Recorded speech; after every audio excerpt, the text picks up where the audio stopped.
Quand j'étais plus jeune, j'avais vraiment soif de prendre ma place dans le monde. Puis j'avais de l'ambition, puis j'avais l'ignorance ou l'arrogance ou une forme de confiance qui était aucunement ancrée, de croire qu'en quelque sorte, ça allait être simple, que le monde allait juste m'ouvrir les portes puis me souhaiter la bienvenue à bras ouverts, que seul mon talent comptait. Et à ce moment-là, bien, j'ai appliqué au conservatoire, j'ai été acceptée. J'étais complètement euphorique que des portes qui s'ouvrent pour peu de gens bien, s'ouvraient pour moi. Puis ensuite de ça, pendant mes études, bien, ça nous demandait de performer sans cesse, alors que j'avais en fait aucunement même les bases pour prendre soin de moi, pour soutenir ce mode puis ce rythme de vie-là qui demandait vraiment beaucoup. Puis j'ai terminé le conservatoire, en fait, j'étais déjà complètement brûlée, comme si j'avais été sucée de mon jus puis de mon élan vital, autant physiquement que psychiquement. Puis c'était en fait juste uniquement le début, parce qu'ensuite, il y a la réalité du monde du travail qui m'a rattrapée. J'étais à la fois terrifiée de mes désirs, puis je voulais courir dans le sens opposé, ce que j'ai fait aussi en allant dans des ashrams. Puis à la fois, j'étais obsédée par le fait d'y arriver. Je voulais avoir certains rôles. Je voulais arriver à l'idée que j'avais de ce que je pouvais accomplir, de ce que je croyais que j'étais. Puis je passais des auditions, puis j'ai fait face à plusieurs refus, mais aussi rapidement, j'ai obtenu des rôles, autant au théâtre, puis ensuite dans des films. Puis un des gros rôles que j'ai eu dans un long métrage, c'était un peu plus d'1 mois de tournage, puis j'étais dans presque toutes les scènes. C'était 12 heures de tournage par jour. Mon horaire était complètement débalancé, puis je me couchais tard, puis j'arrivais pas à véritablement dormir. Je mangeais un peu n'importe quoi. Puis j'ai terminé, en fait, le tournage malade, puis à bout, puis épuisée. Puis pourtant, j'étais déjà engagée dans mon cheminement, mais ça a pris le bord complètement, ou en grande partie. Puis ensuite de ça, il y a eu le coût énergétique, la réponse des médias, du public, les attentes que j'avais, les déceptions qui sont venues. Puis tout ceci coûte, surtout quand tu n'es pas réellement ancré en toi-même.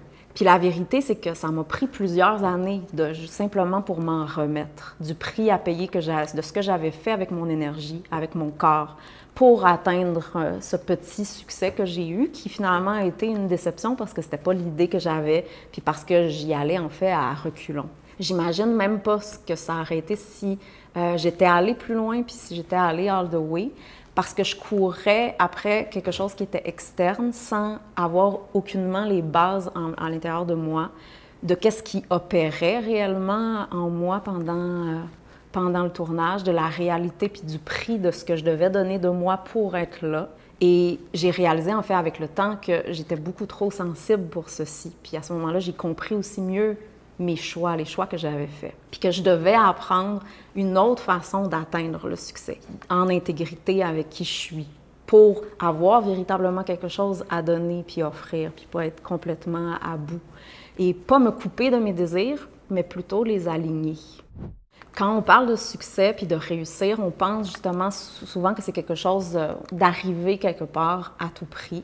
On veut atteindre un certain sommet, on veut une reconnaissance, puis pour beaucoup, bien, ça va devenir une forme de course sans fin, de plus de travail, puis plus de résultats, puis plus de preuves à donner. Puis un succès externe qu'on peut montrer, là, ça veut dire que les autres peuvent voir, qui devient en fait la mesure de notre valeur.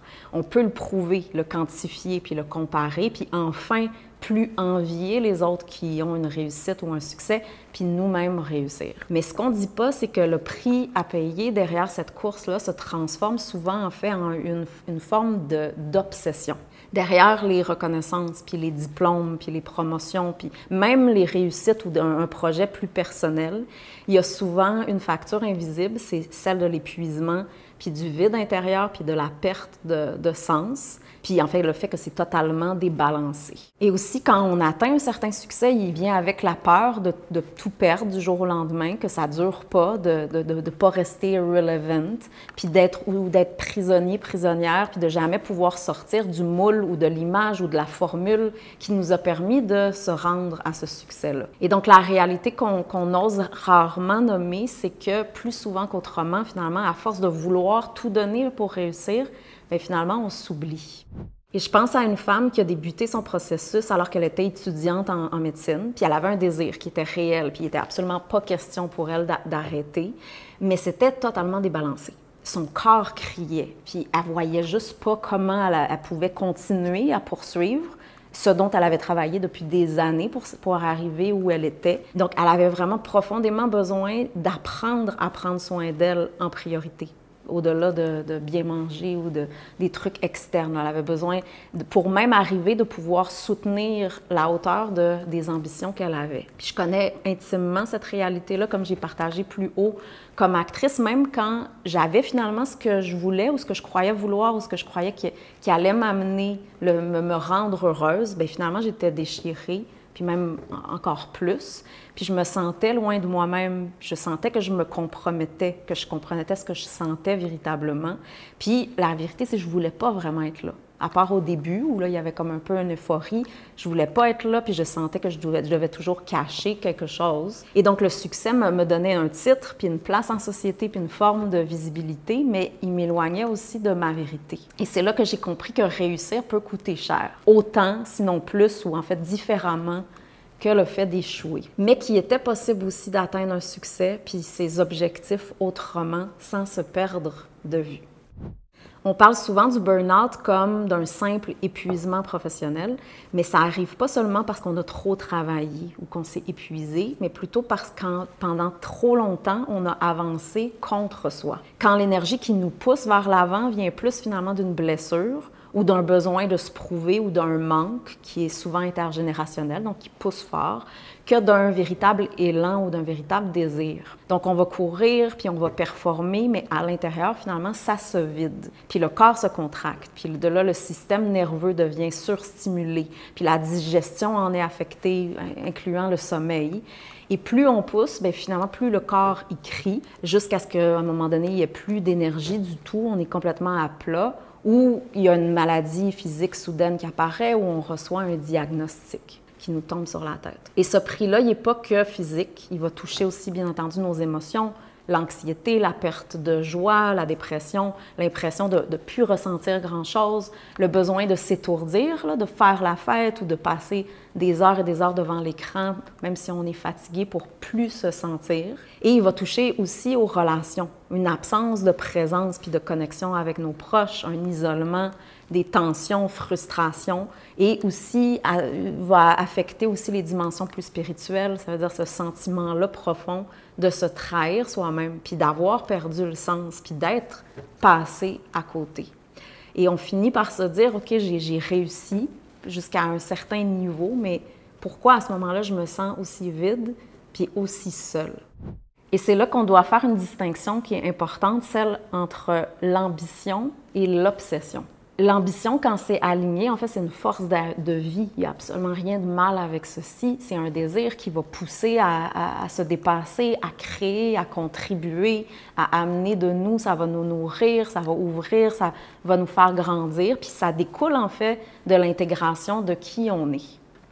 L'obsession, au contraire, qu'on voit, en fait, partout, c'est une tension. Elle est nourrie par la peur de ne pas être assez, par le désir de prouver au monde qu'on est capable, qu'on est meilleur, puis même parfois un sentiment de vengeance caché, secret, de vous allez voir là, qui je suis, tous ceux qui n'ont pas cru en moi, vous allez le regretter. Et par le besoin de contrôler ou de prouver qu'on existe, qu'on a de la valeur. Et par le fait même aussi, le fait qu'on se sent mal à l'aise avec soi-même, et donc le succès nous donne enfin une position face aux autres, le fait d'être quelqu'un.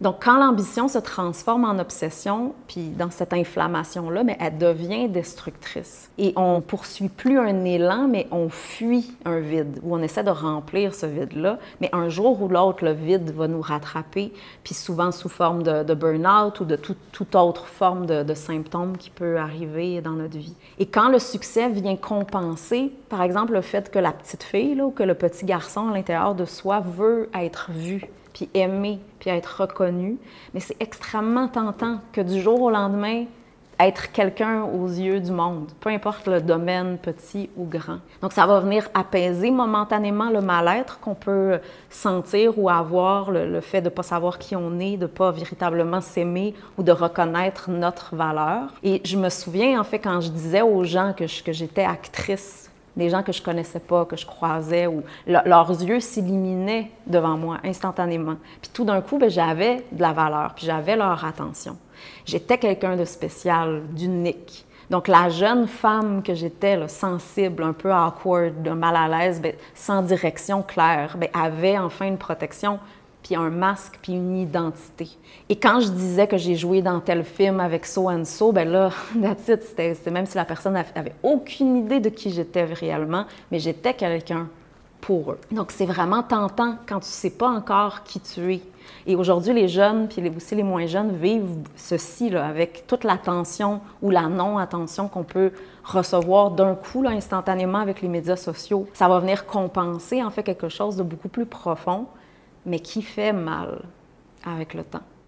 Et si le succès n'était pas censé, en fait, nous coûter notre vie, puis notre paix, puis notre santé, puis notre âme. Mais si le succès n'était pas en fait une destination à atteindre, ou la manière dont les gens vont nous percevoir, nous voir, ou le fait d'être tellement important puis indispensable pour tous, mais plutôt une façon de marcher notre vie en cohérence, en respectant ses propres limites, en intégrant toutes les différentes parties de soi, puis en avançant en équilibre. Ce qu'on s'entend, là, c'est un art. C'est pas quelque chose qui va se développer en un claquement de doigts, mais le succès, peu importe en fait quel niveau, est une extension de soi et non l'inverse.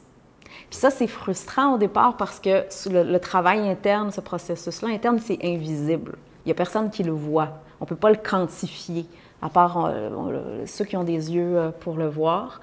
Mais cet alignement-là peut aussi apparaître dans le monde. A en fait une valeur aujourd'hui plus que jamais. Et même atteindre un certain niveau de succès, peu importe le niveau, la dimension selon le karma de la personne. Mais réussir n'a pas besoin d'être synonyme en fait de s'épuiser, puis de s'oublier, puis de se compromettre.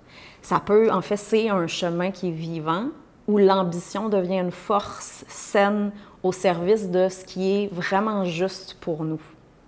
Donc, le burn-out puis l'épuisement, aussi douloureux soit-il, là, quand ça vient sur un chemin, c'est parfois en fait un rappel. C'est un rappel de faire comme « Hey, réveille ». On ne peut pas construire une vie saine en se coupant de soi-même.